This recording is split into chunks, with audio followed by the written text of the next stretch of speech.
can sit. Okay, good. So am I.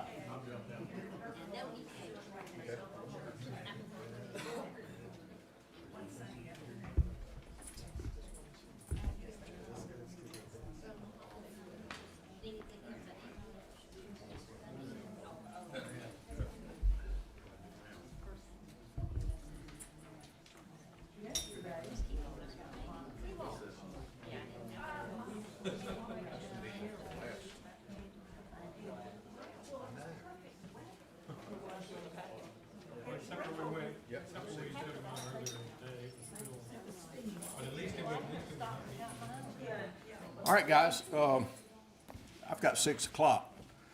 Now- Okay, On camera. sorry about that. Does he need I- makeup? I guess that's the Boy Scout coming out at me, that's what I always say. It's been a long time since we've done this. I don't know if I remember how to do a church conference. When was the last time we had one? Good night.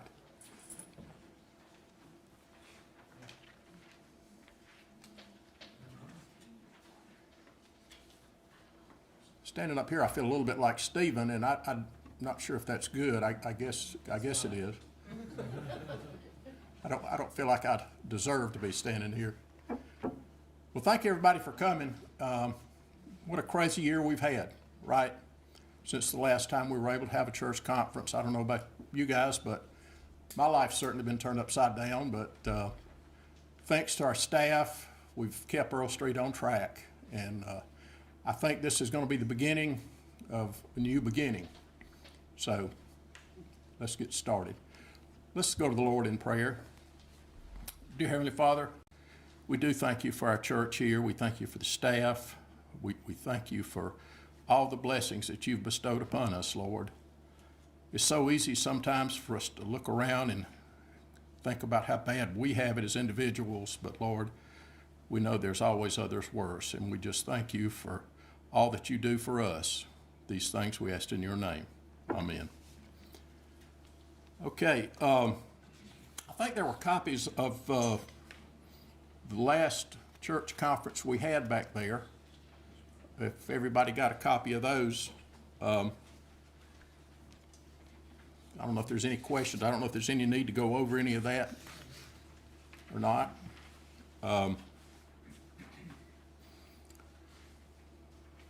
Hearing none.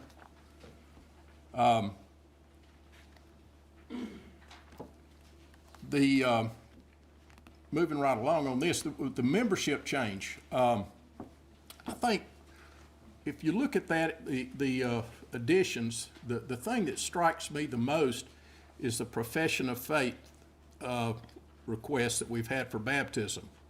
I mean, what a glorious tribute to the Lord and to the effort that we're doing with our youth, and that's just been overwhelming, and I think that's great.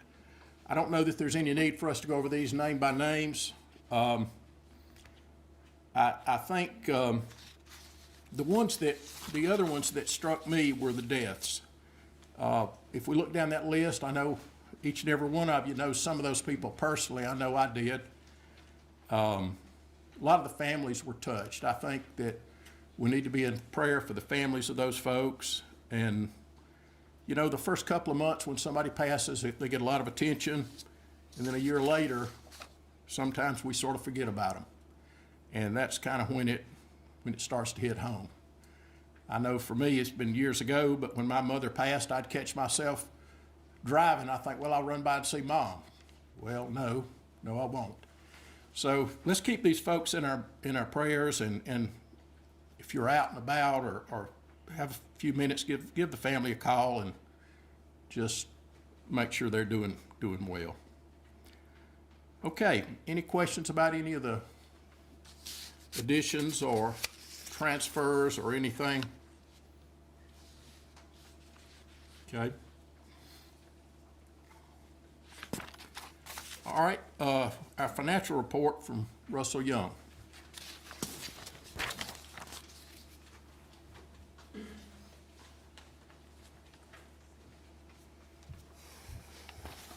Like like Joe said, kind of forgot how to do this almost. It's been 18 months. So each of you should have picked up a cash financial statement and a budget versus actual report. If we'll go in order. If you look on the summary page of the cash financial statement, you'll see our balances with our designated funds, $972,000 approximately, including the endowment fund.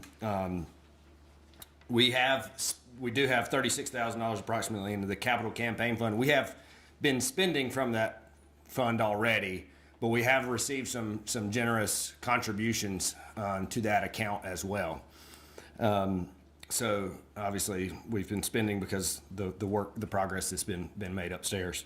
In the non-designated funds over 700,000, that is, as we voted a few weeks ago, that we will be using a significant portion of those non-designated funds, somewhere around $400,000, give or take, to help with the payments for the renovation in the sanctuary. But you see those balances, nothing earth-shattering again, other than the main changes that will be happening over time will be the payment for the sanctuary renovation.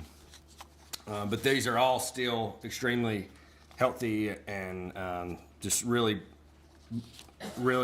blessed to have such a great financial position here at Earl Street to be able to afford these sanctuary renovations. Just a couple years after this, the education building renovation, and just really great things here. If you will flip to the budget versus actual, and then look at the summary page of it. As we've disclosed, and I'm sure most of you all follow in the newsletter, we have started out the year a bit behind with our offerings compared to budget. But thankfully our offerings compared to our expenses are still ahead. So while we're behind budget, almost $89,000 with our offerings, we are ahead over $41,000 from our actual expenses. So that just helps to enable us to do this sanctuary renovation and any other missions and ministries we desire to support. So all good, but I do think in general, from an offerings perspective, I do think it's the average is kind of improved over the last couple months, and it's we kind of dug a hole at the start of the year, but maybe in the latter part of the year we can pull out of that versus our budget. But it has leveled off a bit in terms of offerings are kind of in line with our weekly and monthly requirements a little more these days. So are there any questions or comments? Yes. Russell, without going into detail Sure. of the individual cost centers, are there any expenses that we have or programs that we have delayed or omitted because our offerings are behind? In other words, we've only spent $582,000. Sure. Great question. Compared to what we should have spent, and are there any things that we have omitted? I know you aren't asking for a specific, but I'll give you just one example. I mean, capital improvement contingency line, which is it's $55,000 in that account. We've only spent $1,000. So I mean, thankfully that may be a little bit of we've just been lucky and haven't had to spend on some of those things, but also it could part of that is I think, and Denise could vouch for this, and we've probably pushed off some of those items that we might would have incurred. But obviously, the sanctuary renovation is one of those items that we didn't vote upon until June, versus this budget was set in October, of course. But in terms of, I feel confident in terms of the missions, our personnel, and things of that nature. We're on track with those at least. Okay, So there's nothing serious or so forth that we have delayed because of our offerings? no, sir. Great question, though. Thank you. Anything else? Thank you.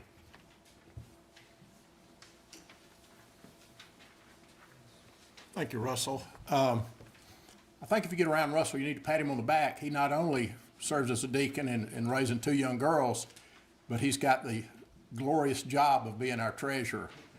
And he spends a lot of time behind the scenes getting these reports ready. So we're thankful, Russell, to have you here. Okay,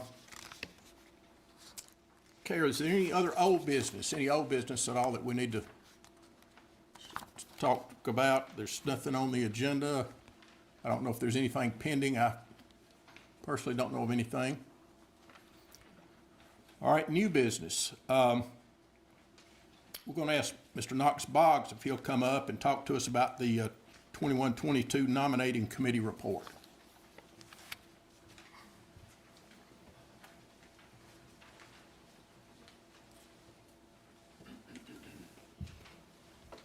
Good evening. I am the vice chair of the nominating committee due to the fact that Norma is not here. Norma Green, she is out of town taking care of her mother and brother. So I'm filling in her stead. I hope everyone got a copy of the booklet that I'm presenting to the church tonight. It's the 2021 and 22 nominating committee, as we have worked as a committee to fill these vacancies and spots on these different teams. Before I present the booklet, I'd like to recognize the members of our nominating committee.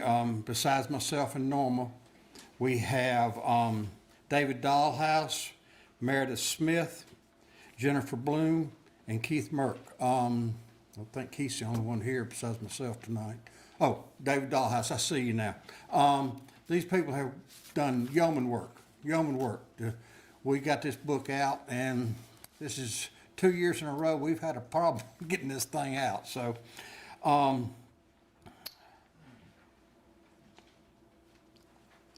I would like to clarify one thing from the, if you look at this booklet, you'll see on the nominating, the Women's Missionary Union is not listed as an organization. This is because the WMU made a decision to dissolve the official organization, but to accomplish the same objectives by blending with other entities in the church mission cluster, local, national, and international missions. So that explains why you don't see a WMU chair or anything like that here. At this time, Mr. Moderator, I'd like to place this for approval of the church. That's all I got.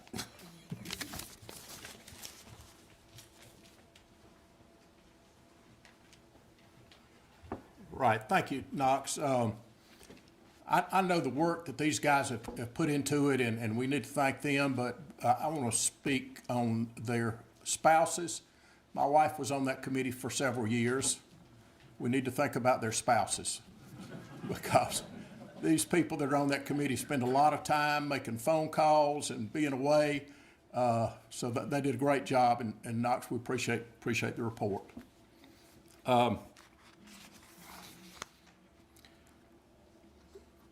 Okay, any other new business? Anybody got any other new business? That's the only item we've got under the new business. If not, we'll move on to the committee reports.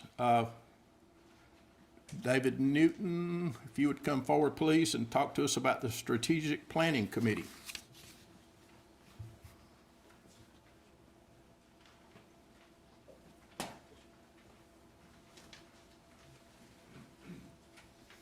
Heard of some spouses being football widows, but nominating committee widowers, that's a new one. That's a new one. Just a little bit to share from the Strategic Planning Committee. You know, the sole focus of the Strategic Planning Committee for this year and on into the next is this process that we presented to the church back in May the 23rd. It's the process that we call our journey in faith, and that's celebrating our past, understanding our present, embracing our future. Well, nearing the milestone where we transition from our first century of ministry and enter into our second century, it's a good time for us to take a good look around. We'll want to look back to the past, and that's what we've been doing at this first phase of this process. We'll eventually want to be looking forward to the future, and we'll want to look inward, both individually and as a congregation as well. And all the while, we all want to be looking up to see what the Lord is trying to say to us in this process. You may remember from our presentation back on May 23rd that we mentioned that there were two principles that would be guiding us through this whole process. And one of those is to trust God, and the other is to trust the people. And we have tried our best to remain faithful to those two principles. And I hope that you understand those. The excellent prayer guide, Lamar, I saw you out there, the excellent prayer guide that the prayer team put together to get us started, got us on the right track. I hope that you use that very faithfully in your private devotions, maybe even as you got together in groups, perhaps. But that was a way that we could trust God to open our eyes and open our hearts in order to guide us through this process. And I hope you've been noticing as you read the weekly newsletter that the newsletter we've had every week recently, a little vignette from the history of Earl Street Baptist Church. These little vignettes that focus on various aspects of Earl Street's congregational life. We had one that focused on music ministry in the past, another on the role of deacons, another when the church leadership was trying to emphasize the importance of every member being actively engaged in ministry, and things of that nature. So we've had those types of areas of focus all through this last almost 2 months now that we've been doing that. Well, with each feature, we've also invited you to join in a prayer that coincided with that particular area of focus. And that's where we are putting a lot of trust in the people.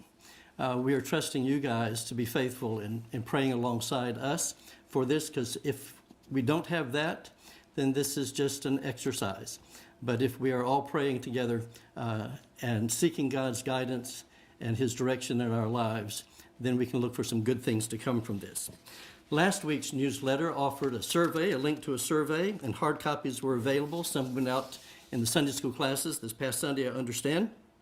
Well, while the history team is working on the full-fledged history of the church, you are a part of that history, and you have a story from your intersection with the body life of Earl Street Baptist Church, and that's a story that needs to be told as well. So that survey had some questions. They probably sound a little bit like icebreaker questions, and that's okay. We wanted them to be kind of soft and gentle here at the beginning. Like, how long have you been a member here? You know, who was the pastor when you joined the church? What all was going on in your life at the time that you joined here that might have made a difference in you making that choice? So questions like that. We'd like to hear from as many of you as possible, but we also would like for you to use those questions as conversation guides, maybe one-on-one, or maybe in your Sunday school classes or some other small group that you're a part of. It can be a good way of sharing our stories with each other. And that's one of the objectives we have with this whole process. We hope that when all is said and done, that we will have gotten to know each other better. And especially after this COVID year, we may need to get to be reacquainted because we've been apart for so much. So we'll continue with this focus on the past well into August. So please be praying and be sharing your stories with one another, because we need to get comfortable talking to each other. And we need to get very comfortable in talking with the Lord, very frankly, as well. Because at the end of August, just as we are shifting from one church year to another, our journey in faith will also shift, and the focus will shift from the past to the present. So putting our trust in God, we'll start that focus with a strong prayer emphasis. We'll be asking the Lord to shine His light into our hearts and shine His light on the ministries of our church, because we want to be able to see as clearly as we can as we begin to talk with one another about our church life. So that's very important to us.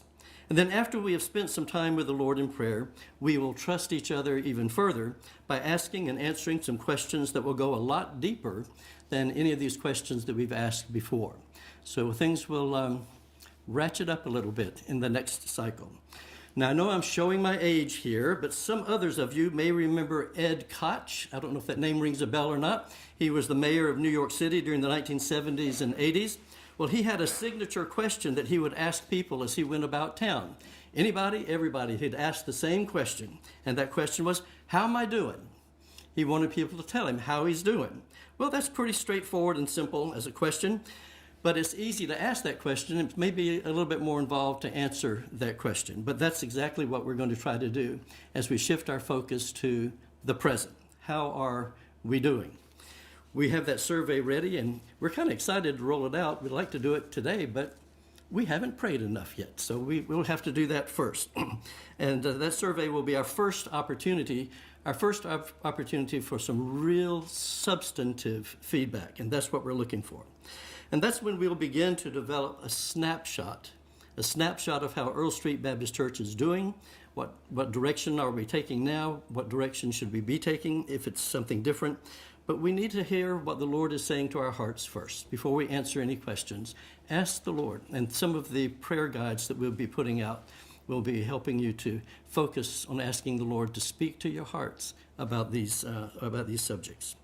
So it depends on what the Lord is saying into your hearts and what you're willing to share with us as to how well this process will go. So we trust that you will be frank with us.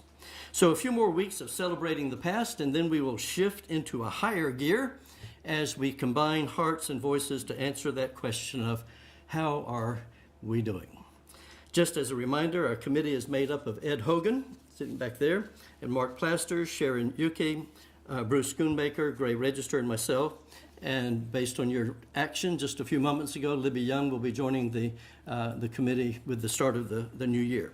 So please feel free to talk with any of us. If you have some thoughts, you have some ideas, you have some questions, feel free to talk to any one of us. We'd be glad to talk with you. We particularly would be delighted to hear some creative ideas, some suggestions that you might have. And for tonight, if you have any really, really hard questions, Ed is sitting right back there. He's got his mask on. Are you trying to hide? But please talk with us. We really are excited, and we're looking forward to what the Lord is going to do through this process and what He's going to say to us. And I just think that as grand as our past has been, and we're learning more and more about it all the time, I just can't wait to see what tomorrow holds. Okay.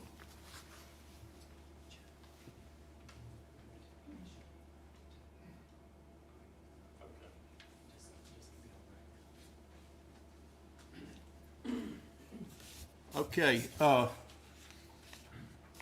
thank you, David. That was a great report. Some of you may know that I've been a member of this church for quite some time. Keith can probably appreciate this as well. I'm looking around. I can remember when we had Sunday school rooms down this wall here, and in the back was a stage with curtains and full-fledged stage. And there's a little closet off to the right back here that we were in Sunday school in that little room. Now, sometimes I want somebody to go back there and look at that room. Mr. Martin, he was an attorney, and he'd walk to church. Was you in that, Keith? Was you involved in that? Maybe a little older than you are. So, yeah, there's stories I'd be glad to share about growing up in the church, and there's stories that I won't share. So some of y'all have heard those, and we're not going to go into that. We kind of got a little bit ahead of ourselves earlier, and we didn't vote on the nominating committee report. Sorry about that. So at this time, we want to accept a motion to accept that nominating report.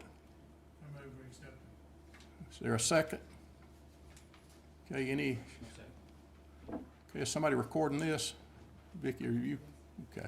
I'm here. Did you get all that? Did you get all of it? Okay, any discussion? Any other questions? Okay, if not, if you'd raise your right hand. All those in favor of that? Any opposed, like sign? Okay, if not, motion carries. Is Jan, there you are, okay. I couldn't see you. If you'd come forward and give us a report on the centennial celebration, we certainly would appreciate it.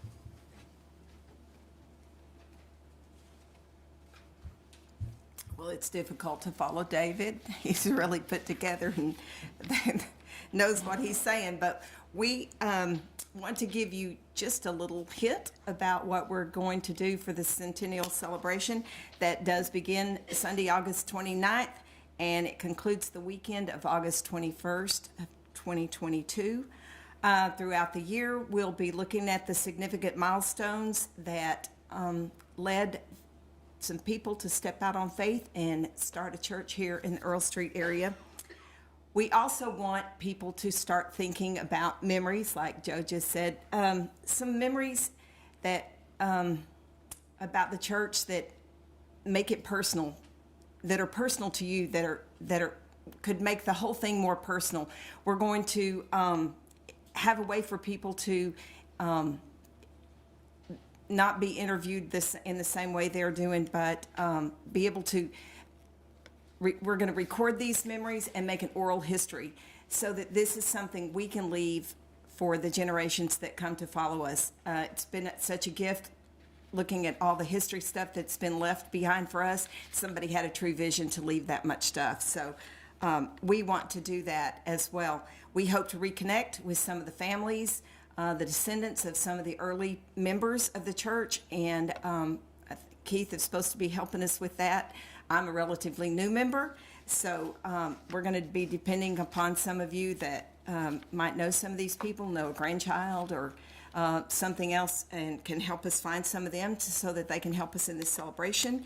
And then we are planning a banquet to be held on Saturday night, August 21st, 2022. It'll be a church-wide banquet, and we hope that everybody will attend. So that's it.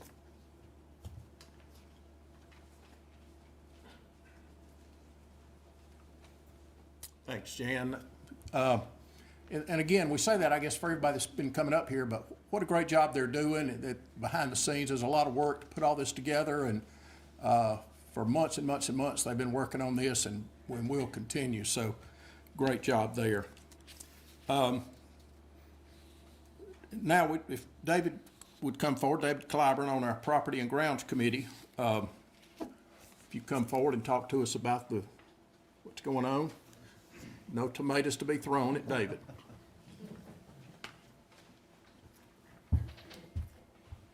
Good evening.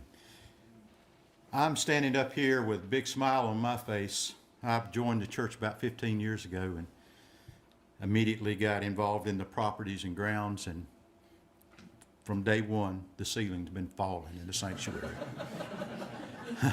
We have patched it and painted it and scaffolded up in sections, and I'd say in 15 years, maybe 7 or 8 times that I can remember.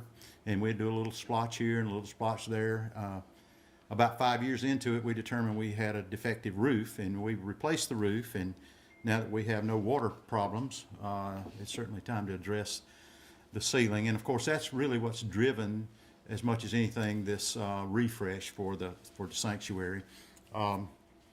I just walked up there. They call that the dance floor up there. That's about 20 feet. They've got full scaffolding in the sanctuary, and my wife and I, and don't tell the Maven people, just walked up there to get a bird's eye view of what's going on. The drywall that we're laminating the plaster ceiling with is probably 95% completed. We'll finish tomorrow. And then they begin the process of finishing, putting the sheetrock, mud, and tape on it to slick out the ceilings. So the project is on schedule. And I said about 7 or 8 years ago when we replaced the roof that fortunately I won't ever have to deal with the roof issues anymore. And I feel like now we won't have to deal with the ceiling issues anymore. But along with our project, we have so many things that are going into, and a lot of you, I'm sure, read, but we're getting a lot of new systems, enhancing old systems. We're getting a really up-to-date public address system, a new lighting system, a new sound system, with a lot more automation, so we can do better live streaming and have better audio across, and we're just so excited that now is the time to do it. Like the newsletter said, it's been almost 30 years since anything of any significance has been done in the sanctuary. So it's time for a refresh and to replace the carpet and do some repairs that have desperately needed. In the front corners, in the balcony on the front corners of the church, we had some really bad water issues. And I don't know if you've seen some of the pictures that Denise has been posting, but there's some, no structural damage, but a lot of cosmetic damage in those corners. Every bit of that's going to be fixed up. And when we move into our centennial year, we're going to have a newly refreshed, renewed sanctuary, and I'm so excited about that. Nobody will ever have to, I hope, ever ask me about why is the ceiling falling. But we are on schedule. We're tracking to be around the second week of November to re-enter the sanctuary. The contractor we have used is on time. They're on budget, the same contractor that built our addition. And so we're real excited about having them, and the fact that they and Denise are really driving the schedule, and everybody's coming together. We've got a really good team of subcontractors, and we're just real excited. I just can't wait to see your faces when you walk in there for the first time. It is truly a renewal of our sanctuary. It will certainly bring us into this decade and maybe into this century. We're lagging just a little bit, but we anticipate this to be something you all are going to be very, very proud of. And fortunately, we have the financial resources to do this, and the expertise, and the prayer, and the concern of all of you. And we've just got really good input, and we feel like we're going to have something very, very special for us to move into. I do want to make mention that we are on schedule. So many times construction projects get pushed back. I was on the committee when we did the balcony renovations, 3-month project that took 6 months. We're not using that contractor. We've got a 6-month project. It's going to take 6 months or less.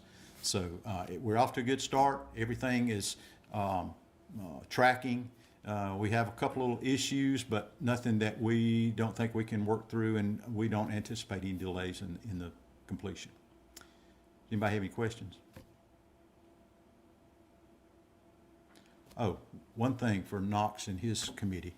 We are getting a new sound system and a new audio and video system. So we're going to need some more volunteers, and these volunteers are going to need to be highly trained in order to get the mileage out of the product that we're going to receive.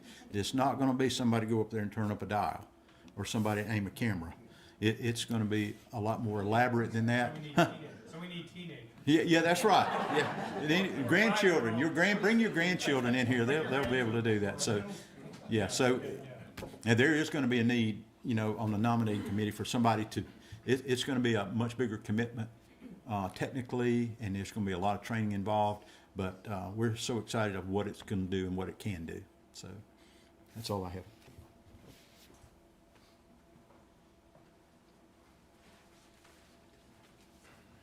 Thank you, David. I'm excited, as I know everyone is, to see the sanctuary renovation. A little quick story.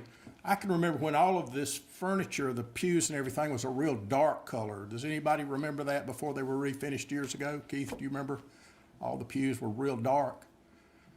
It turns out that somebody, a friend of my brother's, carved his name in one of the pews. And my father found out about it. Well, that didn't go over well. So I don't know, probably any of y'all know my father, but he was rather stern. So myself and my brother had to come up here and sand that pew down and try to get it back to the same color that it was prior to that. So for a long time before these were refinished, I knew which pew that was, but thank goodness now I don't. And there are other sanctuary stories too that we're not going to get into. I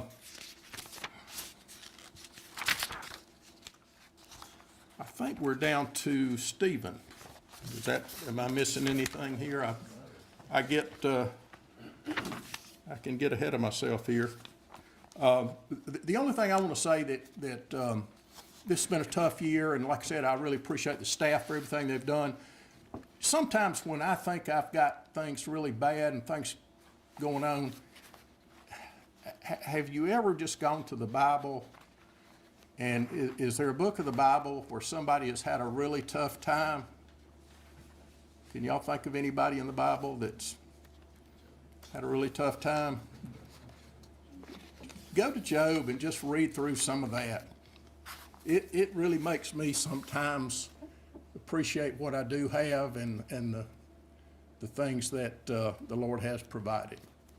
Stephen?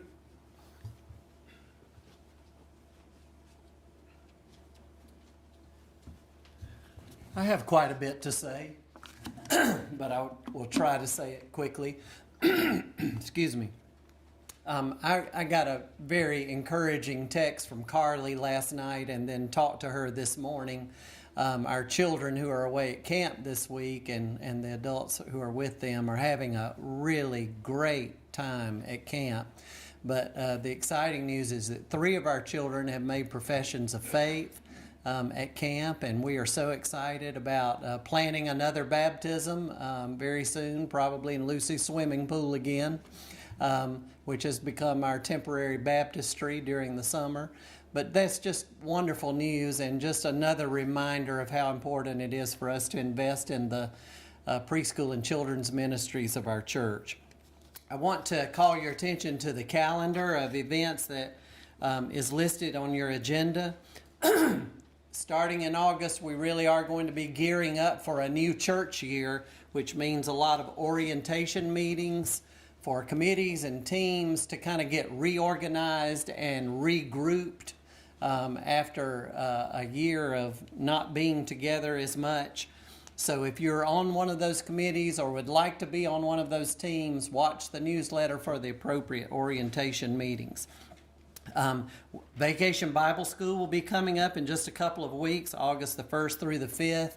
Carly still needs some volunteers to help with that, so if you're willing to help, we would love for you to be a part of what's going on that week. And because of Bible School, there will be no Wednesday activities on August the 4th. On August the 11th, we will be having our mission trip report here in this room. And we are excited about hearing about that. The blessing of the backpacks as the school year gets started. We will be praying for our children and teachers. Then we will be ordaining some new deacons on Sunday, August the 15th, with a reception to follow, and we're excited about that ordination service. And then we will be kicking off a new church year with fall kickoff on Wednesday night, August 25th, and then the new church year will begin on August the 29th. So we hope that you will be getting geared up yourself and be prepared to be involved in as many of these opportunities as possible. Some of the things that I wanted to share with you that I don't really have any other time to share with you, so I'm just going to share them now, is having to do with our centennial year coming up. A couple of weeks ago, I called George Muckenfoos to check on him, and in the process of that conversation, he told me that he was asking about the renovations in the sanctuary. And then almost as an afterthought, he said, you do know that there's a time capsule in the sanctuary, don't you? And I said, no. And he said, well, the last time we renovated our sanctuary in 1991, we put a time capsule in that post that's near the piano. And that post is just 4 boards, and it's hollow on the inside. And it has a cap on it. You just pop the cap off, and there's a time capsule in there. I said, really? And nobody knew about that. And he said, I guess everybody else who knows about it's dead. And so I'm glad I mentioned it to you. And I said, well, I am too, George. And so I called Jim Wooten, and he was here, and he didn't remember it. I asked Keith, he didn't remember it. I asked Joe, he didn't remember it. Maybe some of y'all know something about it, but so I'm super excited to find out what's in that time capsule, but because all the scaffolding is up now, we can't really get to it well. So we're going to open that time capsule as soon as we can and see what's in it. And then that gave me the idea that we need to plant a new time capsule for our centennial year, and this time put a plaque on it so that when all of us get dead, somebody will know that that time capsule is there. So that's something interesting. Another thing that we're going to be doing in the fall is we're going to be introducing a new sermon series that we're calling Back to the Future. and we're going to be reliving some of the milestones in our church's history. And one of the milestones we're going to be commemorating is the time when an interested group of people met in the home of J.C. and Maddie Keys to talk about the formation of a new church. And J.C. Keys is featured on our history wall and was very instrumental in the beginning of our church. He's the guy who is on both sides of the tent picture, if you remember that story. But last Sunday, when I was away preaching at Faith Chapel, an older gentleman came out after the service and introduced himself to me, and he is J.C. Keys' grandson. And we struck up this conversation, and he's going to be here with us on that Sunday when we remember J.C. and Maddie Keys. But another just interesting tidbit about the history of our church.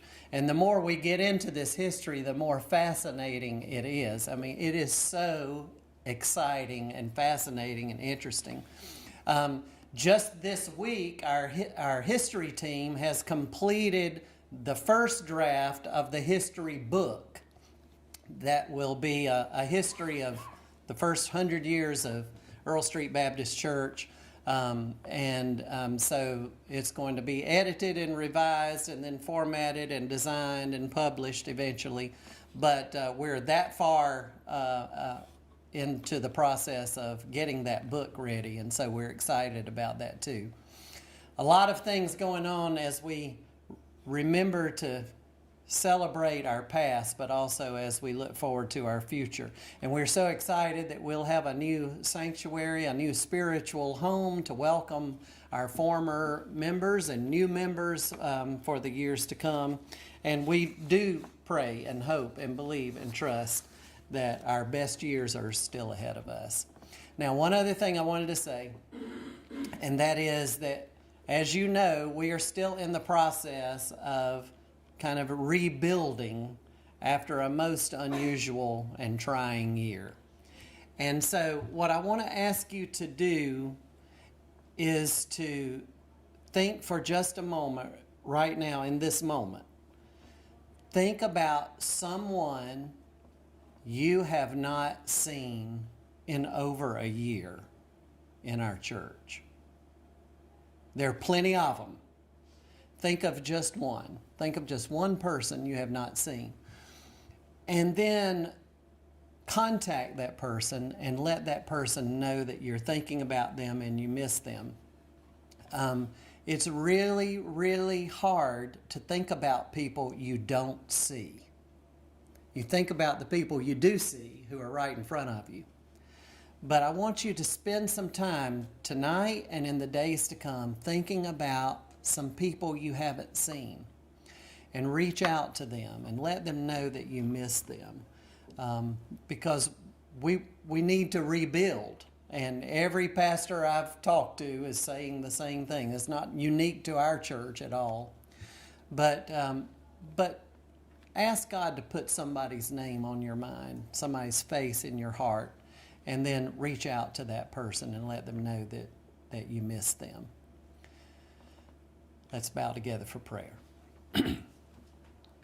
Lord, we do thank you for the past, the heritage and the history that we celebrate, for the century of ministry and missions, for the people 100 years ago in whose hearts you planted a dream, people who risked and sacrificed, people who ventured out in faith, people who started a church where there was no church, people who dreamed big and worked hard to make that dream come true.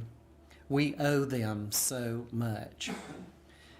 And we feel this deep sense of responsibility to the people who will come after us, that they may be able to look back on us and find us faithful, just as we have been able to find our spiritual ancestors faithful. Help us to be sacrificial. Help us to be generous. Help us to be committed. Help us to be faithful. And help us to be all that you call us to be. And the praise will be to you. In Jesus' name, Amen.